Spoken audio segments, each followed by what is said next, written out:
সেঙ্গারচরে বিএনপির গণমিছিল ও পথসভা অনুষ্ঠিত। মতলব উত্তর উপজেলা প্রতিনিধি মোহাম্মদ মাহফুজ আলমের পাঠানো তথ্যচিত্রে থাকছে বিস্তারিত।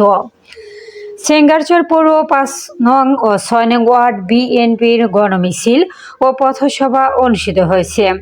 আজ ২২ জানুয়ারি বৃহস্পতিবার ২০২৬ বিকাল ৪ ঘটিকায় মিছিলটি ৫ নং ওয়ার্ডের ঘনিয়ারপাড় চৌরাস্তায় ৫ ও ৬ নং ওয়ার্ড বিএনপির প্রধান কার্যালয় থেকে শুরু হয়ে মতলব উত্তর উপজেলা চত্বর প্রদক্ষিণ করে আবার ঘনিয়ারপাড় চৌরাস্তায় এসে শেষ হয়।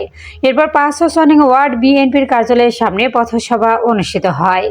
উক্ত পথসভায় ৫ নং ওয়ার্ড যুবদলের সভাপতি মোহাম্মদ হাবিব প্রধানের সঞ্চালনায় এ সময় বক্তব্য রাখেন সেঙ্গারচর পৌর যুবদলের সাধারণ সম্পাদক পদপ্রার্থী জনাব নূর নবী মোল্লা, মতলব উত্তর বন ও পরিবেশ বিষয়ক সম্পাদক মোহাম্মদ শাহাদাত হোসেন, মতলব উত্তর উপজেলা প্রেস ক্লাবের সভাপতি জনাব মোহাম্মদ ফারুক হোসেন, মৎস্যজীবী দলের সাধারণ সম্পাদক মোহাম্মদ কাদির মোল্লা, ৬ নং ওয়ার্ড বিএনপি নেতা স্বপন গাজী, ৬ নং ওয়ার্ড যুবদলের সভাপতি সালামত প্রধান, ৫ নং ওয়ার্ড যুবদলের সাংগঠনিক সম্পাদক মোহাম্মদ আলী হোসেন, কলেজ ছাত্রদল নেতা ইমন মোল্লা।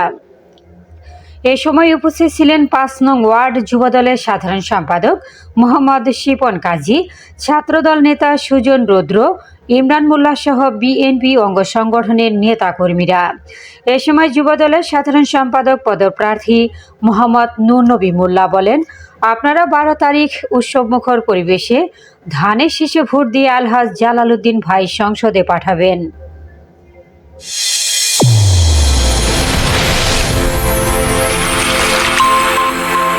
চ্যানেল A1 হৃদয়ের স্পন্দন।